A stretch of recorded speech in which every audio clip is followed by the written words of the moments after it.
몸은 감옥에 갇혔지만 영혼은 갇히지 않은 사람이 있어요.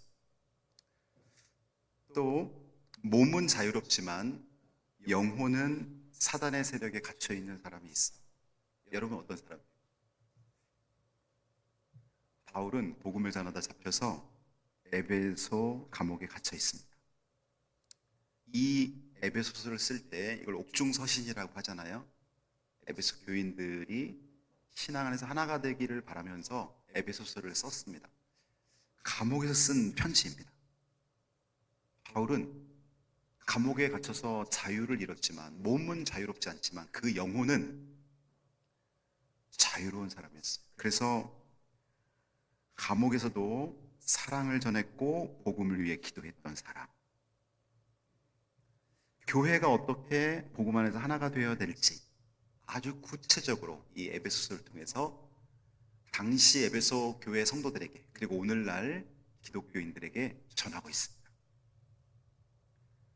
우리 이수교회도 이제 가을에 1년에 한 번 새생명 전도축제라고도 말할 수 있고 복음축제라고도 말할 수 있고, 그리고 이번에는 이제 음악회 형태를 통해서 빛과 생명으로 모인 분들에게 예수 그리스도를 심으려고 합니다. 그래서 빛과 생명의 축제라고 말하고, 우리가 그분들을 초청할 때는 가을에 열리기 때문에 가을 음악회가 우리 이수교에 열리니까 꼭 와주세요. 이렇게 해서 여러분 초청할 텐데요.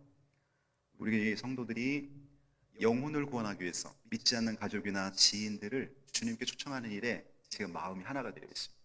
그래서 교회는 세상적인 이슈나 어떤 정치적인 사건이나 이런 걸로 몽성몽성해서는 안 됩니다. 우리는 하나님이 기뻐하시는 예배, 그리고 하나님이 기뻐하시는 영혼들이 주님께 돌아오는 이 일을 놓고 전도와 선교, 이런 걸로 성도들이 마음이 부풀어 오르고 하나가 되어야 됩니다. 그 당시 에베소 교회는 유대인과 이방인이 함께 모여 예배 드렸던 곳입니다. 그러니까 지금 교회 안에 신앙생활 오래 하신 분, 처음 예수 믿는 분, 아니면 전도 대상자, 이런 분들이 모인 거와 같다고 생각하면 돼요. 유대인과 이방인이 같이 모였기 때문에 서로 문화가 다르고 생각도 다릅니다. 그래서 다툼과 오해가 생겼습니다. 바울은 이런 교회들, 성도들을 향해서 복음을 받아들인 사람은 이제 분노와 미움을 버리고 친절과 용서로 살아가야 된다. 이렇게 오늘 본문에서 메시지를 전하고 있죠. 복음을 받아들인 성도들은 단지 교회에 오는 것이 아니라 삶이 변화되어야 됩니다. 가정에서, 직장에서 이웃끼리 사랑과 용서가 드러내야 됩니다. 오늘 그것을 놓고 세 가지로 우리가 복음을 받아들인 사람들은 어떻게 살아야 되는 것인가. 첫 번째는 복음을 위해 사랑해야 된다는 거예요. 우리가 사랑하지만 복음을 위하여 사랑한다. 이게 무슨 뜻일까요? 복음을 위하여 사랑한다는 것은, 자, 우리 앞에 PPT 보시면요. 먼저 복음은 기쁜 소식. 하나님의 아들 예수가 당신의 구원자입니다 라는 소식이 복음입니다. 굿뉴스. 베드로가 고백한 것처럼 주는 그리스도시요 살아계신 하나님의 아들입니다. 하나님의 아들이 사람의 몸을 입고 오는 것 자체가 정말 놀라운 것인데, 그렇게 사람의 몸을 입고 온 이유가 나의 죄를 대신해서 십자가에서 죽기 위해 오셨다는 거예요. 그러니까 그 예수를 믿으면 나의 죄가 씻어지고 하나님의 자녀가 된다는 이 메시지, 이게 기쁜 소식, 복음이라는 뜻입니다. 제가 예배 때마다 여러분에게 설명하기 때문에 복음이 뭔지는 이제 아시죠? 복음은 바로 하나님의 아들이 나를 구원하기 위해서 이 땅에 오셨고 나의 죄를 대신해서 십자가에 죽으셨고, 이 예수를 영접하는 자마다 죄사함 받고 하나님의 자녀가 되고 천국에서의 영생을 소유하게 됩니다 라는 요 짧은 문장이 복음이라는 거예요. 그러면 복음을 위해 사랑하라. 이건 무슨 말이에요? 바로 상대방이 복음을 받아들이기 위해서 사랑을 베풀어야 된다는 뜻이죠. 사랑은 복음의 본질입니다. 우리가 잘 알고 암송하는 성경 말씀 요한복음 3장 16절, 하나님이 세상을 이처럼 사랑하사 독생자를 주셨으니 이는 저를 믿는 자마다 멸망하지 않고 영생을 얻게 하려 하심이니라. 그래서 하나님은 우리가 멸망한다는 걸 뭘 말하냐면 죽은 후에 지옥에 가서 고통받는 걸 말하는 거예요. 하나님은 우리가 멸망하는 걸 원치 않습니다. 천국에서 하나님과 영생하는 걸 원하십니다. 그걸 위해 예수님이 오셨다는 거예요. 이것을 우리가 믿지 않는 사람들에게 부지런히 전해야 돼요. 근데 마귀는 우리 성도들로 하여금 그건 너무 당연한 거 아니야? 안 믿는 사람도 중학교 때 역사를 배우고 또 도덕책을 배울 때 4대 성인을 배우고 예수에 대해서 다 아는데, 근데 여러분 한번 여러분 주변 사람들한테, 예수 안 믿는 사람한테 한번 대화를 한번 나눠보세요. 그러면 교회가 대한민국에 많이 있는 건 알아요. 십자가가 교회 위에 이렇게, 어떤 데는 예수님의 보혈을 상징하는 빨간색 십자가, 어떤 데는 예수님의 부활을 상징하는 하얀색 십자가가 있는 거 알아요. 그 뭐 색깔의 의미는 모르겠지만 십자가가 교회에 있다는 건 알아요. 근데 예수가 누군지 몰라요. 예수가 하나님의 아들인 거를 잘 몰라요. 그게 예수가 왜 흉악 죄인들이 죽어야 되는 십자가에서 왜 죽었는지 모른다니까요. 우리가 그거를 말해줘야만 되는데 성도들은 귀찮다는 이유로, 상대방이 싫어한다는 이유로 침묵하고 있다는 거예요. 이 사실을 여러분 친구들한테 한번 이야기해 줘보세요. 여러분 가족과 지인들한테 이야기해 보세요. 용기를 내서 예수가 당신의 죄를 위해서 2000년 전에 십자가에 죽으셨습니다. 그러면 놀라운 반응이 일어날 거예요. 관심이 있는 사람도 있고 없는 사람도 있지만 때를 따라 주기적으로 이야기를 해줘야 돼요. 그러므로 복음을 전한다는 것은 사랑을 전한다는 것입니다. 여러분이 누군가를 사랑한다면 복음 전해야 됩니다. 여러분이 가족이라 할지라도 그 가족이 예수 믿지 않는데 복음을 전하지 않는다는 것은 그 사람을 사랑하지 않는 거예요. 심지어 여러분 자식이라 할지라도 복음을 여러분 전하지 않는다면 사랑하지 않는 거예요. 왠지 아세요? 둘 중에 하나인 것 같아요. 천국과 지옥을 믿지 않고 있던지, 천국과 지옥을 믿으면서 믿지 않는 내 자녀에게 복음을 전하지 않는 것은 그건 사랑하지 않는 거예요. 여기에 대해서 여러분 반론할 수 있어요? 없어요. 내 신앙이 형식적인 신앙이든지 내 신앙이 진짜 신앙이면서 믿지 않는 가족과 정말 친한 친구에게 예수님에 대해서, 복음에 대해서 이야기하지 않는 것은 그건 사랑하지 않는 거예요. 사랑은 단순한 감정이 아닙니다. 사랑은 행동입니다. 가족에게 따뜻한 말 한마디 건네는 것, 마음 다친 이웃에게 먼저 안부를 묻는 것, 이런 것이 바로 복음을 전할 수 있는 사랑을 먼저 심어주는 것이죠. 요한복음 15장 12절 13절에 보면은 예수님이 이렇게 말씀하셨어요. 내 계명은 곧 내가 너희를 사랑한 것 같이 너희도 서로 사랑하라 하는 이것이니라. 사람이 친구를 위하여 자기 목숨을 버리면 이보다 더 큰 사랑이 없나니. 우리가 주님의 사랑을 실천할 때 전도의 문이 열린다는 말이죠. 친구를 위해 자기 목숨을 버리면 이보다 더 큰 사랑이 없나니. 사랑은 복음의 시작입니다. 로마서 13장에 보면요, 바울의 쓴 로마서, 피차 사랑의 빛 외에는 아무에게든지 아무것도 지지 말라. 사랑은 율법의 완성이니라.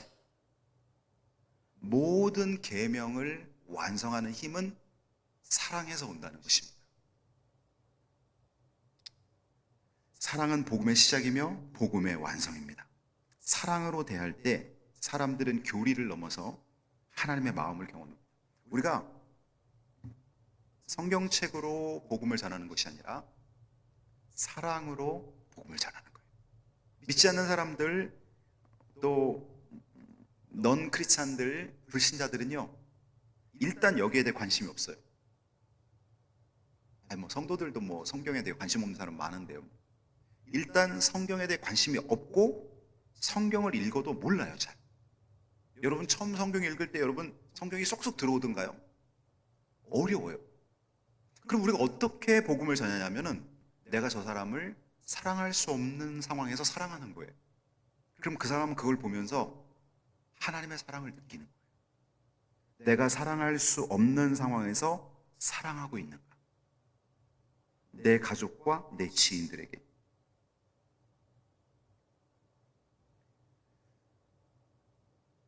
예수님은 제자들에게 말씀하셨습니다. 너희가 서로 사랑하면 이로써 모든 사람이 너희가 내 제자인 줄 알리라.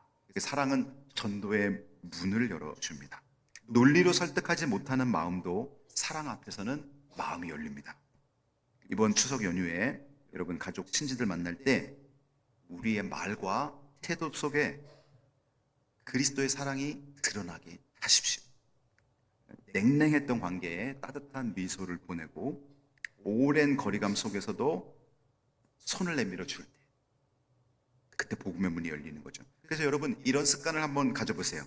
말하기 전에 이런 습관. 자, 보십시오. 예수님이라면 이 상황에서 어떤 말씀을 하실까? 이게 우리가 늘 예수님이라면 어떻게 하실까? 그 질문입니다. 여러분이 당장 오늘부터 이제 추석 연휴니까요. 여러분 또 가족들, 멀리 있던 자녀들이 오지요. 그리고 또 형제 자매들을 만나게 되겠죠. 어떤 사람은 또 친구들과의 모임이 있겠죠. 그럴 때 생각하고 말을 하는데 무슨 생각을 하냐면 예수님이라면 이 상황에서 어떤 말씀을 하실까? 그래서 저 사람이 지금 힘들고 어려운 상황 속에서 내가 저 사람을 살리는 말을 하게 되는 거예요. 예수님이라면 어떤 말을 하실까? 자, 가늠하다가 현장에서 붙들린 여인이 예수님 앞에 끌려왔습니다. 그러면 예수님은 그 여인에게 이 여인을 돌로 쳐라 이렇게 말하지 않았어요. 주변에 돌을 갖고 이 여인을 치려고 하는 사람한테 예수님이 이렇게 말씀하셨어요. 너희 중에 죄 없는 자가 먼저 돌로 쳐라. 그러면 대부분 사람들의 말과 예수님의 말의 차이는 어디에서 나올까요? 예수님이 하시는 말은 이 사람을 살리는 말을 하신다는 거예요. 주변에 있는 사람들은 예수님이 얼른 돌로 쳐라 이렇게 말하기를 기다렸겠죠. 근데 예수님은 너희 중에 죄 없는 자가 있거든 먼저 돌로 치라. 예수님은 그 사람들이 다 죄인이라는 걸 알고 계셨던 거예요. 그리고 그 여인한테 마지막으로 주변 사람들이 다 돌을 내려놓고 집으로 다 돌아갔을 때 그 여인에게 예수님이 아무 말씀하지 않고 죄는 나쁜 거기 때문에 그 여인한테 이렇게 말합니다. 내 주변에 사람들이 있느냐? 주여 없나이다. 나도 너를 정죄하지 아니하노니 다시는 죄를 범하지 말아라. 예수님은 죄를 인정한 것이 아니라 죄를 지은 여인을 살려놓을 수 있는 길을 열어주고 죄를 짓지 말라고 말씀하신 거예요. 근데 우리는 먼저 죽여놓고 얘기하잖아요. 상대방을 죽여놓고, 근데 그게 들어오질 않는 거예요. 근데 예수님은 살려놓는 길을 제시한 다음에 다시는 죄를 범하지 말아라. 은혜로 죄를 이기며 살 수 있게 해주시는 분이 예수님이고, 정죄한 다음에 조금 은혜를 베풀려고 하는 것이 인간의 마음인 것 같아요. 예수님이라면 이 상황에서 어떤 말씀하실까? 여러분 자녀들 힘들고 어려울 때, 여러분이 장로님, 권사님, 집사님, 교회 다닌 지 적어도 한 10년 이상 되신 여러분들이 여러분의 입에서 살리는 말이 나올 수 있다면 여러분 자녀들이 회복될 것입니다. 여러분 주변 친구들이나 여러분 주변 사람들이 여러분에게 뭔가 대화하려고 자꾸 여러분과의 만남과 식사 자리를 좋아할 것입니다. 왜냐하면 저 사람만 만나고 나면 힘이 나니까, 살리는 말을 막 해주니까. 예수님이라면 이 상황에서 어떤 말씀하실까? 이걸 항상 생각하는 습관을 가지세요. 그래서 말을 너무 빨리 하지 마세요. 성경에도 말씀이 있잖아요. 말하기는 더디하고 듣기는 속히 해라. 그래서 말을 하실 때 말을 하기 전에 한번 생각을 해보는 거예요. 예수님이라면 이 상황에서 어떤 말씀을 하실까? 그러면 지혜가 떠오릅니다. 자, 두 번째는 복음을 위해서 여러분 용서하셔야 돼요. 용서. 첫 번째는 사랑해라. 두 번째는 용서해라. 복음의 중심에는 용서가 들어있습니다. 십자가는 용서의 상징이며 복음은 바로 하나님이 우리를 용서하셨다는 거예요. 우리는 나에게 섭섭하게 하고 나에게 상처를 준 사람에게 이렇게 생각하죠. 그 사람이 먼저 사과하면 내가 받아들일 마음이 있다. 나는 이미 충분히 참았다. 이렇게 많이 생각하죠. 그런데 하나님 우리에게 거꾸로 말씀하십니다. 너희가 용서받았으니 이제는 용서해라. 에베소서 1장 7절, 우리가 그리스도 안에서 그의 은혜의 풍성함을 따라 그의 피로 말미암아 구속 곧 죄사함을 받았느니라. 그의 피, 예수의 피로 말미암아 우리가 죄사함을 받았느니라. 그러니 너희도 용서하며 살아라. 마태복음 6장 14절 15절, 너희가 사람의 잘못을 용서하면 너희 하늘 아버지께서 너희를 용서하려니와 너희가 사람의 잘못을 용서하지 아니하면 너희 아버지께서도 너희 잘못을 용서하지 아니하시리라. 이게 예수님이 하신 말씀이잖아요. 그러니까 용서는 하나님 보고 하는 거예요. 사람 보고 하는 게 아니에요. 근데 우리는 자꾸 사람을 보면서 용서하려고 하니까 힘든 거예요. 저 사람이 나한테 이렇게 얘기했지. 저 사람이 나한테 가시돋친 말했지. 저 사람이 나 이렇게 대했지. 그러면 용서하기 힘들어요, 여러분. 용서를 할 때 하나님 보고 용서하는 거예요. 하나님이 나를 위해 아들을 죽이실 정도로 사랑하셨지. 그리고 그냥 저 사람을 용서하는 거예요. 저 사람이 나한테 한 행위를 자꾸 묵상하면요, 용서할 수 있는 사람이 어디 있겠어요? 하나님을 보면서 용서하라는 거예요. 이것이 하나님 우리가 가르쳐 주는 거예요. 하나님이 먼저 우리에게 사랑을 베풀어 주셨으니까 그 사랑을 받아들인 크리스찬들은 하나님을 보면서 상처받은 사람을 용서해라. 하나님을 바라보지 못하는 자들은 용서할 수 없다는 거예요. 믿음의 주여 또 온전케 하시는 이인 예수를 바라보자. 히브리서 12장 2절 말씀. 믿음의 주여 온전케 하시는 이. 그러니까 예수님 바라볼 때 우리는 온전해지고요, 예수님 바라볼 때 우리는 믿음을 가질 수 있고요, 예수님 바라볼 때 우리는 말씀을 지키며 살 수 있다는 거예요. 사람을 보며 세상을 볼 땐 만족함이 없었는데 나의 하나님 그분을 볼 때 나는 만족합니다. 그래서 하나님을 보면서 여러분 마음에 혹 상처가 있다면 그 사람을 용서해 주라는 거예요. 십자가를 보면서 그 사람을 용서해 주라는 거예요. 용서는 그래서 감정이 아니라 결단입니다. 내가 용서하며 살 거야 라고 결단하면 되는 거예요. 그리고 하나님 보면서 용서하면 되는 거예요. 감정 생각하면 여러분 용서할 수 없어요. 결단입니다. 나는 이제 하나님이 나를 은혜로 구원을 베풀어 주셨기 때문에 나 용서하며 살겠다. 나 용서하겠다. 아니 용서했어 라고 말하는 거예요. 용서를 실천할 때 여러분 이 말을 한번 해보세요. 괜찮아요. 나도 부족했어요. 한번 따라해 보세요. 괜찮아요. 나도 부족했어요. 제가 예를 들어서 목진영 권사님에게 제가 뭔가 잘못을 했어요. 제가 권사님한테 권사님 그때 제가 조금 권사님 마음 아프게 해드렸어요. 그럼 우리 목진영 권사님이 저한테 이렇게 하시면 되는 거예요. 괜찮아요. 저도 부족했어요. 이 말이 얼마나 아름다워요. 괜찮아요. 나도 부족했어요. 우리는 완벽하지 않아요. 물론 저 사람이 나보다 더 잘못했을 수 있어요. 근데 우리는 완벽하지 않아요. 그래서 우리는 하나님 앞에 은혜로 구원을 받은 사람이에요. 그래서 누군가 나에게 조금이라도 마음문을 열면 이렇게 말해야 돼요. 괜찮아요. 나도 부족했어요. 확 풀리는 거예요, 마음이. 그리고 어떨 땐 내가 먼저 다가서야 되겠죠.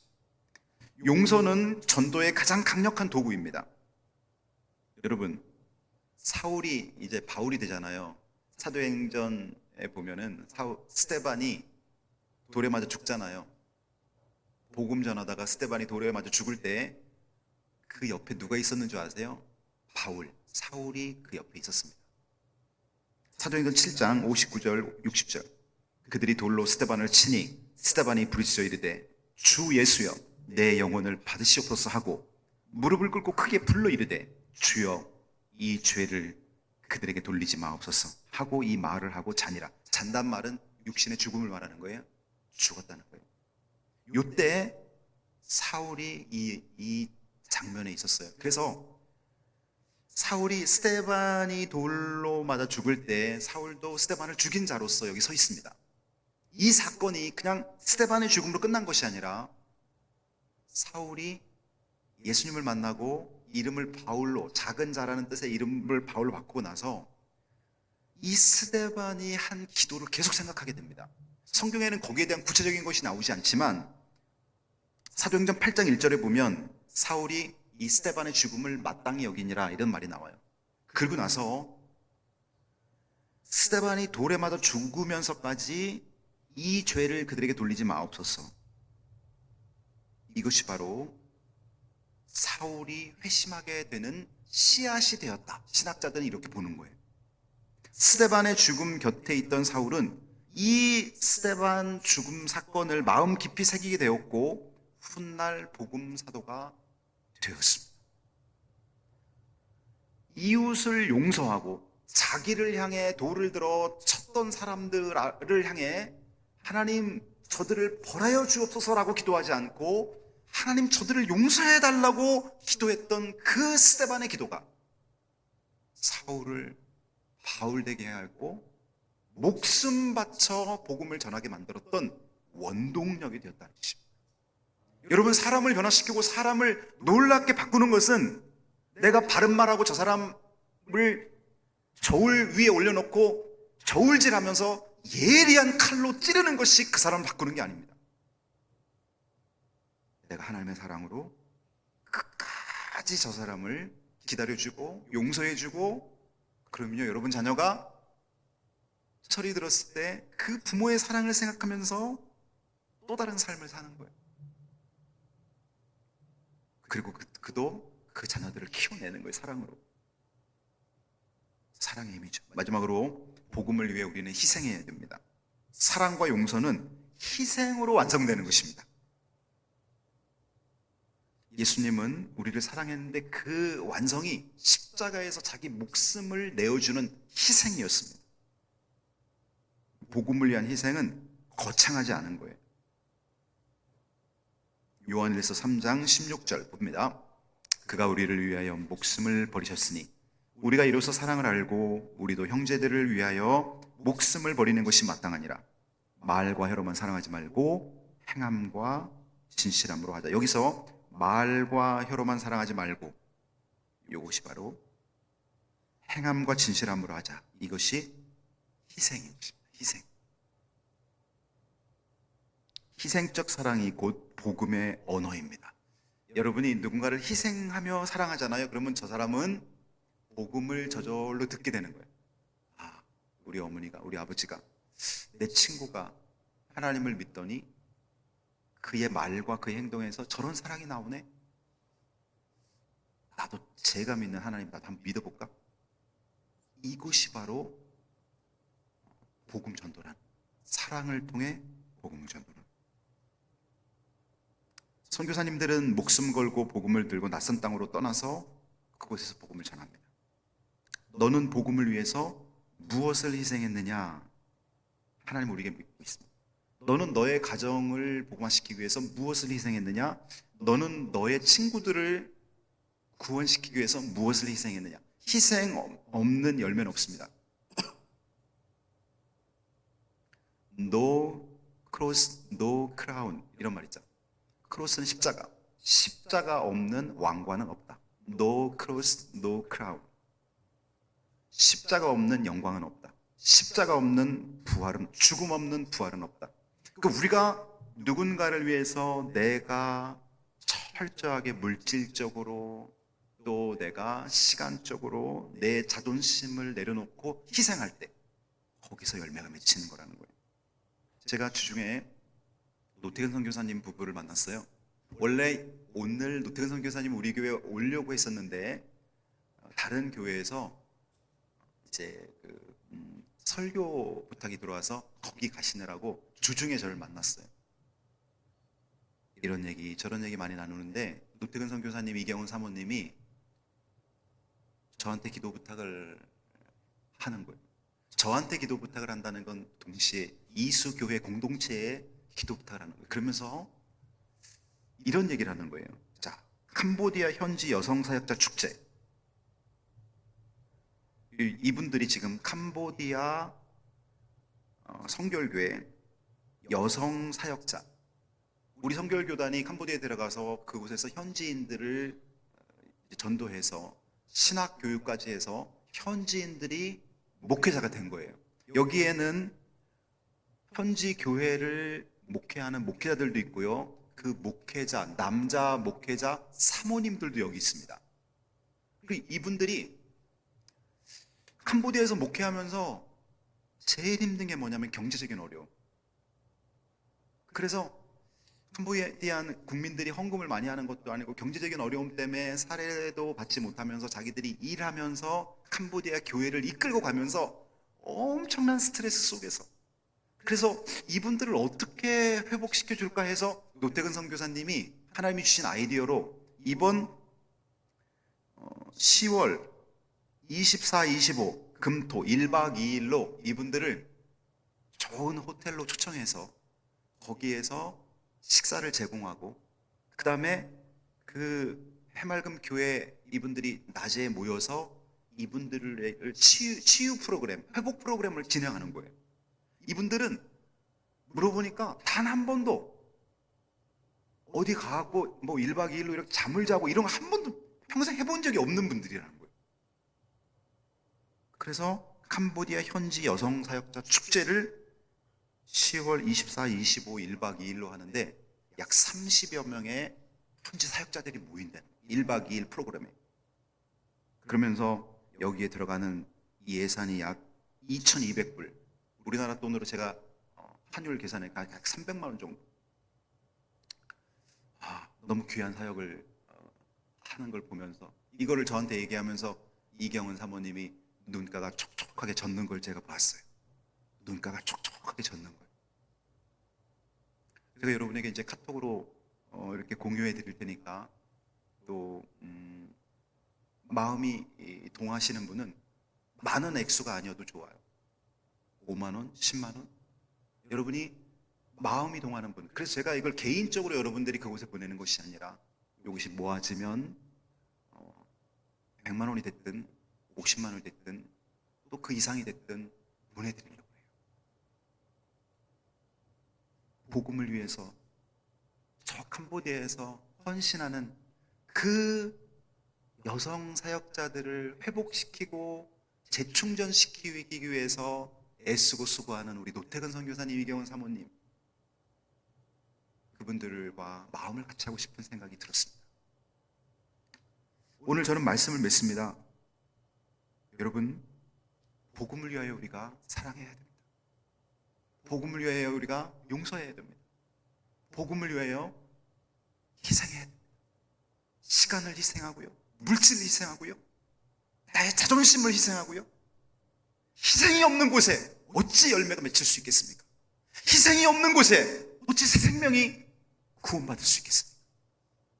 이 귀한 사역, 그리고 11월 2일 우리 작은 음악회 전도축제, 여러분 많은 영혼들을 여러분이 초대해서 구원받게 할 수 있기를 주님의 이름으로 축복합니다. 기도하겠습니다.